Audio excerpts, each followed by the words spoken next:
Well, every young student knows of Isaac Newton's famed encounter with a falling apple.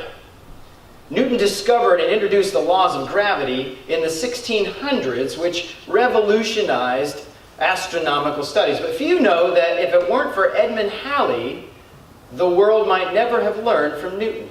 It was Halley who challenged Newton to think through his original notions. Halley corrected Newton's mathematical errors and prepared geometrical figures to support his discoveries. Halley coaxed the hesitant Newton to write his great work, Mathematical Principles of Natural Philosophy. Halley edited and supervised the publication and actually financed its printing, even though Newton was wealthier and easily could have afforded the printing costs. Historians call it one of the most selfless examples in the annals of science. Newton began almost immediately to reap the rewards of prominence. Halley received little credit. He did use the principles to predict the orbit and return of the comet that would later bear his name, but only after his death did he receive any acclaim.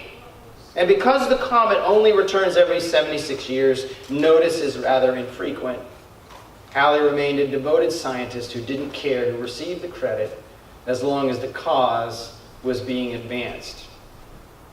Others have played Halley's role. John the Baptist said of Jesus, "He must increase, I must decrease." Barnabas was content to introduce others to greatness. Many pray to uphold the work of one Christian leader. Such selflessness advances the kingdom. Many of you know that I'm a professor over at College of Biblical Studies, and one of the classes that I teach is Principles of Biblical Teaching. And so as I preach, as I practice what I preach over there in introducing the Word of God, there's a structure, there's a strategy to how I present to you. And I will trigger technique now by telling you that I always begin my sermons with a story that makes the one main point. And as you see today, the selflessness of Halley's actions are the one main point of the overarching message that we're looking at over the last few weeks and over the next few coming weeks as we look at the Sermon on the Mount. And so as I tell you the story of Halley and what his purposes were, friends, Halley's purposes were he recognized the greater good and the greatness of the need to understand these principles. And so he devoted himself into it, looking for nothing of himself, looking for no recognition for himself, because the end game and the goal and the purpose of the efforts were more important than he was. So that, my friends, as we transpose this into you and I as Christians, brings us to the one main point of our sermon today. We need to understand that agape love demands selflessness even in the circumstances of abuse, even in the circumstances of insults, even in the circumstances of graft that affect us, and even in the circumstances where people are asking things of us or begging things of us. And so our goal today is to realize that Jesus urges us as believers to maintain an attitude of selflessness, an attitude of selfless giving. To better understand what I'm talking about, if you will, turn with me to the Gospel of Matthew as we continue our study in Matthew. We're in chapter 5. I'll begin reading in verse 38 today of Matthew chapter 5. Jesus says, "You have heard that it was said, an eye for an eye and a tooth for a tooth. But I say to you, do not resist the one who's evil. But if anyone slaps you on the right cheek, turn to him the other also. And if anyone would sue you and take your tunic, let him have your cloak as well. If anyone forces you to go 1 mile, go with him 2 miles. Give to the one who begs from you, and do not refuse the one who would borrow from you." May God add his blessing to the reading of his word. Just to give us some context, the Gospel of Matthew is written to Israel. He directs his gospel to Israel in order to demonstrate to the Jews, to Israel, to God's chosen people, that Jesus is in fact their promised Messiah. He is our Messiah, but he is their promised Messiah. He does this by demonstrating, going back to the Old Testament and referencing Old Testament prophets about Messiah and who Messiah is, bringing it forward to the first century and saying, here, see, Jesus fulfills this prophecy. He fulfills this one. He fulfills this one. And so forth. And to demonstrate that. coming more myopically to our text that we're looking at over the last couple of weeks and the next several weeks, the Sermon on the Mount. Sermon on the Mount is our kingdom life discourse. I call it that, friends, because some folks would say, oh, well, that's undoable. You read through all of the things that Jesus says in the Sermon on the Mount, and they say, oh, that's just pie in the sky. That's going to be the future. That's the way it's going to be in heaven and so forth. But I contrarily argue with that and say that the way that Jesus sits down at the beginning of the Sermon on the Mount demonstrates very clearly that he intends to teach his disciples how he wants them to live. And so we call it Kingdom Life Discourse, friends, because you and I as disciples are being instructed here in the Sermon on the Mount on how to live out in this world a kingdom life. How to be Jesus with skin on, how to transpose what Christianity is by the way we live our life, by the way we demonstrate who and whose we are. So if you will, go back with me to our text. Let's look at verse 38. Verse 38, here Jesus actually changes Old Testament responses of retaliation for wrongs against us. He says, you've heard it said, but I say to you. And he repeats this phrase, you've heard it said, but I say to you. Of course, if we go back to Deuteronomy chapter 19, you can go there if you'd like. Deuteronomy 19, verses 20 and 21 says this, and the rest shall hear and fear, and shall never again commit any such evil among you. Your eye shall not pity, it shall be life for life, eye for eye, tooth for tooth, hand for hand, foot for foot. And that statement before this demonstrates that the purpose of this law that's written in the Old Testament is to deter others from doing it. In other words, they see the punishment that comes as a result of their actions, of that other person's actions, and they go, oh, well, I'm not going to do that because I don't want that to happen to me. So it's this deterrent. But what it's become, friends, and why Jesus says this, he's not overturning the law here, because he's just said, it would be contrasting what he said, I have not come to abolish the law, but to fulfill it. But what's happened is that people have become making this an abuse and an opportunity for personal revenge. The law was intended for anyone who had been affronted in whatever way, whether it's eye for eye, tooth for tooth, to come to the authorities and present their case before the authorities, and then the authorities would effect judgment in the same manner. But what was happening, friends, is any kind of attack against a person was resulting in something far worse by the person who had been attacked. And so Jesus says, you've heard it said, eye for eye, tooth for tooth, but I say to you, and he overturns it. That law, by the way, is the lex talionis. It's supposed to be affected by the civil authorities, and they're supposed to take it on and do it. You're not supposed to take matters in your own hands. Perhaps as we read the Old Testament passages before where it said eye for eye, tooth for tooth, we thought, oh, well, that's fine. You know, I get the opportunity to retaliate. Somebody does something. The Bible says somebody does something to me, I can do something back to them. It's right there in the law. But you're supposed to bring that, according to the law, to the civil authorities and let them take matters in their own hands and effect judgment the way that it should be. Bill Hybels, in this book he wrote called Too Busy to Pray, says this. He says, a couple of years ago, a member of my church's vocal team and I were invited by a Christian leader named Yesu to go to southern India. There, we would join a team of people from various parts of the U.S., and we were called and told that God would use us to reach Muslims and Hindus and non-religious people for Christ. We all felt called by God to go, but none of us knew what to expect. When we arrived, Yesu met us and invited us to his home. Over the course of the next few days, he told us about his ministry. Yesu's father, a dynamic leader and speaker, had started a mission in a Hindu-dominated area. One day, a Hindu leader came to Yesu's father and asked for prayer. Eager to pray with him, hoping he would lead him to Christ, he took him into a private room, knelt down with him, closed his eyes, and began to pray. While he was praying, the Hindu man reached into his robe, pulled out a knife, and stabbed him repeatedly. Yesu, hearing his father's screams, ran to help him. And he held him in his arms as blood poured out onto the floor of the hut. 3 days later, his father died. On his deathbed, he said to his son, "Please tell that man that he is forgiven. Care for your mother and carry on this ministry. Do whatever it takes to win people to Christ." How do you do that? How do you lie there on your deathbed knowing that this person had evil intentions to you, to kill you, and as your dying wish, as your dying breath, to say, "Tell that man he is forgiven"? How does the heart do that?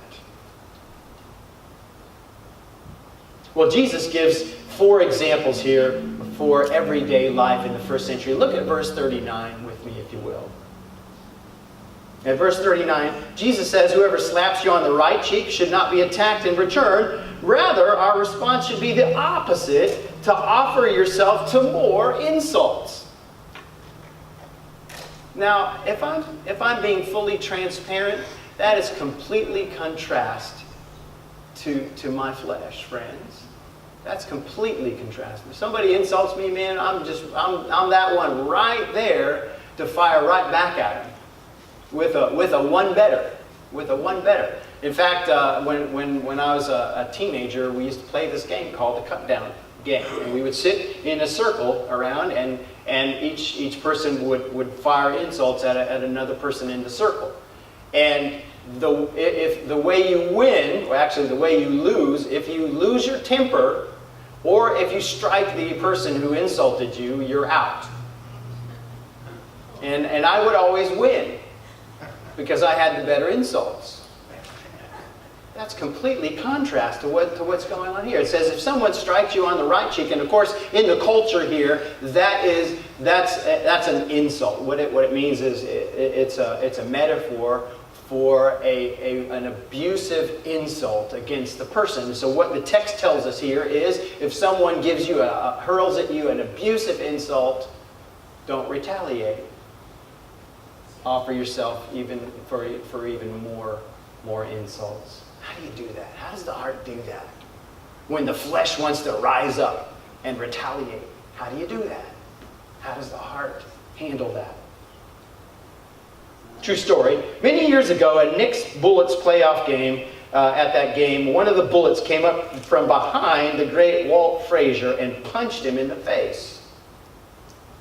Strangely, the referee called a foul on Frazier. How would you react? How do you see people react at a basketball game today? So Frazier, oddly enough, didn't complain. His expression never changed. He simply called for the ball and put 7 straight shots in to win the game.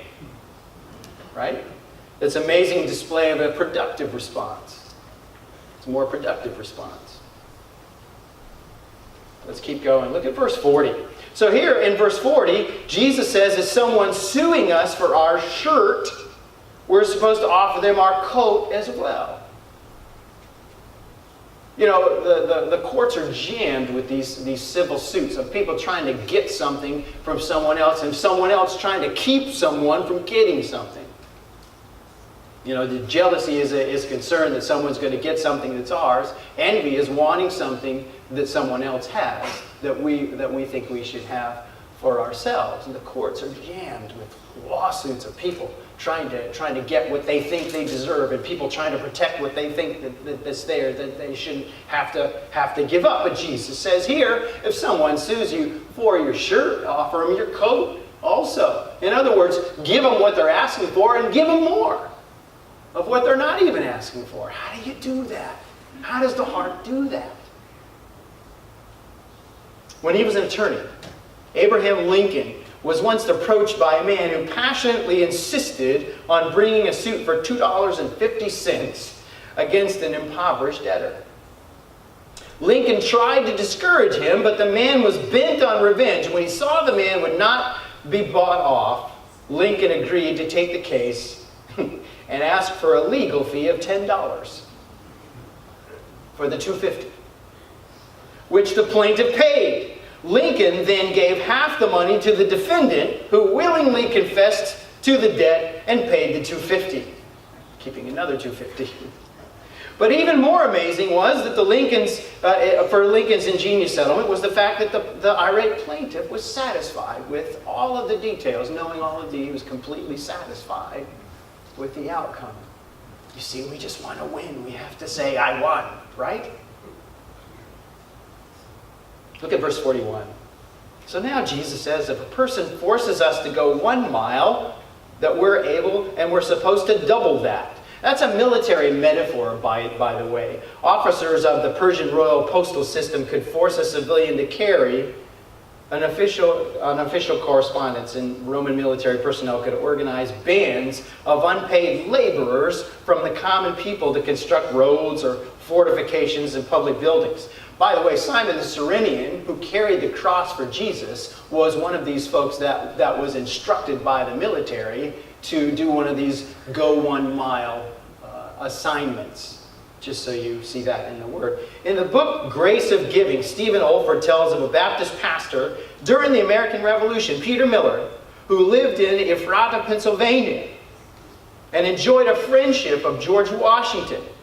In Ephrata also lived Michael Whitman, an evil-minded sort who did all he could to oppose and humiliate this pastor. One day, Michael Whitman was arrested for treason and sentenced to die. Peter Miller traveled 70 miles on foot to Philadelphia to plead for the life of the traitor. No, Peter, General Washington said, I cannot grant you the life of your friend. My friend, he exclaimed. He's the bitterest enemy that I have. What? Said Washington. You've walked 70 miles to save the life of an enemy? Well, that puts the matter in a different light. And he pardoned the man and saved his life. Peter Miller took Michael Whitman back home to Ephrata, no longer an enemy, but a friend. You see, friends, the heart of a believer does outrageous things to get people's attention.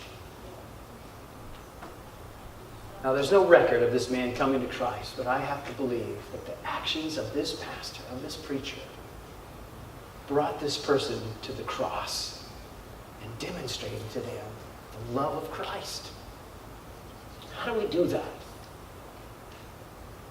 Wouldn't it have been easier for the pastor to say, well, that fly in my ointment's gone, that monkey in my wrench is gone, no more problems, he'll be executed and I won't have to deal with his insults anymore. But no. Well, what about our everyday life? You know, these are examples that I'm giving here that Jesus is talking about in the first century.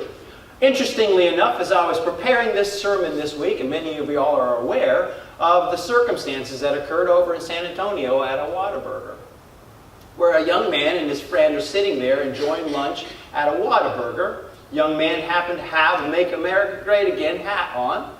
Somebody walks up, rips his hat off, grabs his drink, throws it in his face, and I was going to show you the video, but there's so many expletives in there that it just wouldn't be appropriate. Throws the drink in his face, racially slurs the guy, and then curses all the way out the door and holds the hat up and says, this is going to make good kindling for my fire. At which the young man says, have fun with that, in a very calm and very serene tone. And later, I looked up what he said. The young man said this: I'd rather have had a conversation than have you rip off my hat. I just think having a conversation is more productive than taking my hat and yelling subjective words to me. You know, when I originally heard about that, and of course, Diane and I kind of chuckle about this because every week when I'm preparing the sermon, every week, there's something that comes up that draws me into, am I practicing what I preach?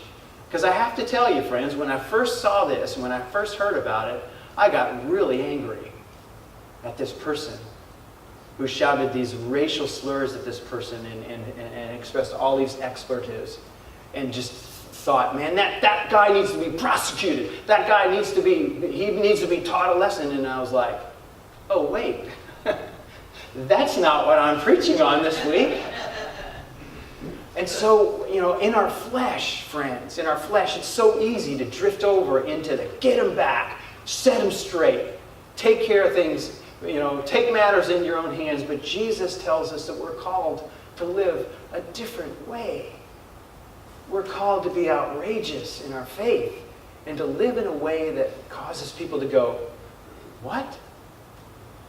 And I have to believe, friend, I don't know this person. I don't know who they are. I haven't even seen their face. But I have to believe, based on this response, as this person just sat there and took his soda being thrown in his face and his hat being stolen, with a response of, hey, have fun with that he's a Christian. A truly regenerated being. To have the kind of response like that is only the response of agape. Only the response of someone who loves the Lord Jesus Christ and is living a life that is worthy of the calling that's been placed before him and is not only indwelled with the Spirit, but is controlled by the Spirit. And his actions and his responses immediately, the response is agape. And that's what we're called to. And that's what Jesus is talking about here. But it comes with a warning here in 21st century America, friends. If you're on social media, if you're watching the news, you'll see many prominent figures standing up and saying civility is dead. Civility is just some attempt at control. Civility is just an example of privilege. And we see folks that are beginning to believe that. Of course, the definition of civility is formal politeness and courtesy in behavior and speech. Nothing wrong with that, right? Polite remarks used in a formal conversation. Civility. But prominent figures are saying civility's dead. Don't worry about it. Do whatever you have to do. And as Christians, friends, if we live in a world like that, we are still called to respond by turning the other cheek and being outrageous for our faith. For Jesus Christ. Do something that gets attention. Speaking of that, how many times have we said no when we could have said yes? How many times have we refused someone, not because we couldn't, but because we wouldn't? Or because we just didn't want to, didn't feel like it, just a little tired, just a little too busy. There are no conditions on Jesus' charge here. What comes to mind, to me, is the homeless people. The real ones. The folks who have nothing and have no one. Jesus says, give to those who ask of you as long as you validate that they really need it. Oh wait, it doesn't say that, does it? Give to those who ask of you. There are no conditions on that statement. It's simply, if someone asks you and you have what they are asking for, give it to them. That's outrageous, friends. That's outrageous faith. Just to review, Jesus overturns this payback of action for action. Why? Because people have taken matters in their own hands. He illustrates whoever slaps you on the right cheek should not be attacked in return, but instead the believer should be doing the opposite, offering himself to more insults. Additionally, Jesus says if someone's suing the believer for his shirt, he should offer him his coat as well. In other words, offer more than's being asked for. And he says that if a person forcefully makes the believer to perform a task, he should go above and beyond what he's been forced to do by at least double the effort. And lastly, he places no conditions on giving to anyone who asks of us, and never to turn away anyone who wants to borrow from us. That's outrageous. That's outrageous. Well, what's our takeaway? Even if civility completely goes away, friends, even if it completely goes away, you and I are called to a higher purpose. Christianity has flourished in the margins of society. We have been blessed here in the United States of America by having freedom of religion. We have been blessed that within our rights is our freedom to practice Christianity. And if we're being honest, as Americans, oftentimes it's more important to us to protect our freedoms than it is to be light in a dark place. But what if those freedoms go away? What if the wiping out of civility becomes an utter attack on Christianity? How will we respond? How do we respond? How do you do that? How does the heart do that? And I'm not talking about fake. You know, sometimes we make these statements like, hey, if you don't have anything nice, don't say anything. Well, what that means is you're still internalizing the hate and the anger.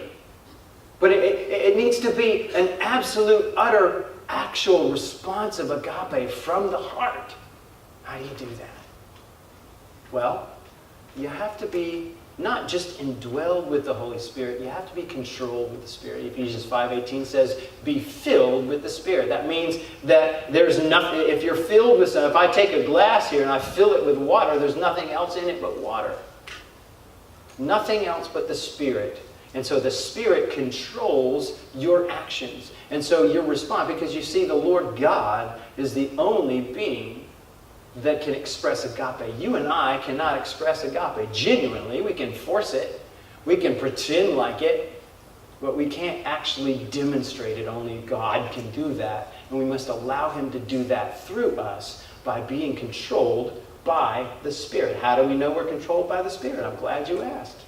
1 Corinthians 13, 4 through 7 tells us exactly the evidence of someone who is controlled by the Spirit. Love is patient. Love is patient. Love is patient when impatience is called for, when impatience is driving us to react with irritation, with anger, with frustration. Love is patient. Love is kind. Love is kind in the face of someone throwing your own soda in your face and stealing your hat. Love is kind. Love does not envy.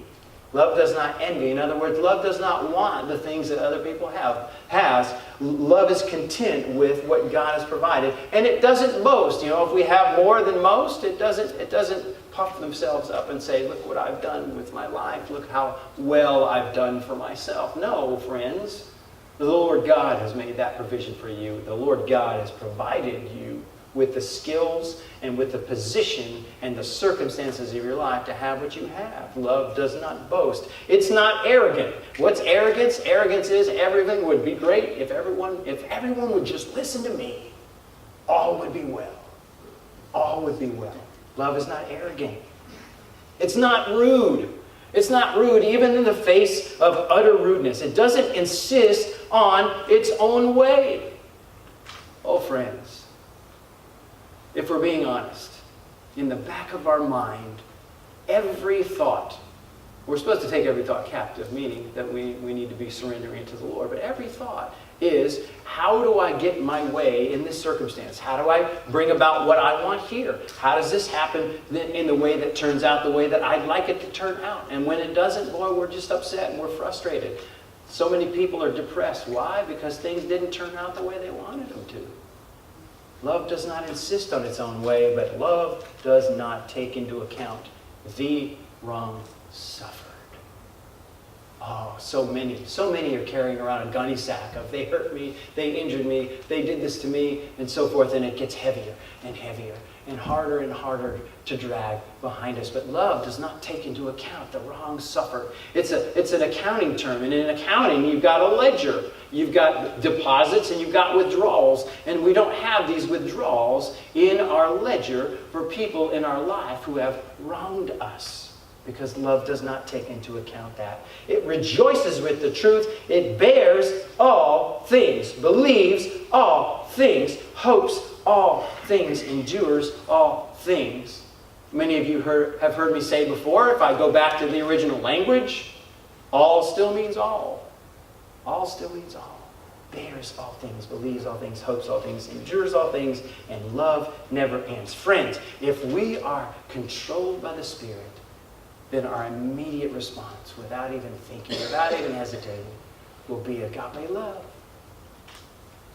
These are the kind of responses that Jesus is describing as He challenges us. Consider this. And here's my challenge, and I hope you do have a daily quiet time. If you don't, let me encourage you to read the Bible for 15 minutes a day. If you do that, you'll finish reading the Bible in a year. There are different ways you can read it. You can read it straight through. You can read Old Testament, New Testament together. You can read a psalm and a proverb and move on and read snippets out of different books. You can look historical. Many different ways you can read the Bible. 15 minutes a day, you'll finish the Bible in a year. In your daily word, ask the Lord to help you better understand what it is that you've read in His Word. Many times, people say, well, I struggle with reading the Bible because I don't really understand what it's saying. It's just, it seems to be confusing to me. Well, let me challenge you, friends, to pray to the Lord to reveal to you His truth, and He will. That's a prayer He will answer, absolutely answer. Write out your prayers. Write out the things that you're saying to God. Let God begin the conversation with the Word, but talk with Him, dialogue with Him. Have that time with the Lord, your daily quiet time. And this week, I want to challenge you during your daily quiet time to consider, am I a taker? Am I a taker? Or am I a giver? Am I someone who's always looking for, what do I get out of this? Or am I looking for, what do I give in this? Where's our heart? Is our number one goal to seek the opportunity to convert people to the kingdom? Is that our purpose? It should be. It's what we're called to. Well, that's my challenge for you this week. Will you do it? Let's pray.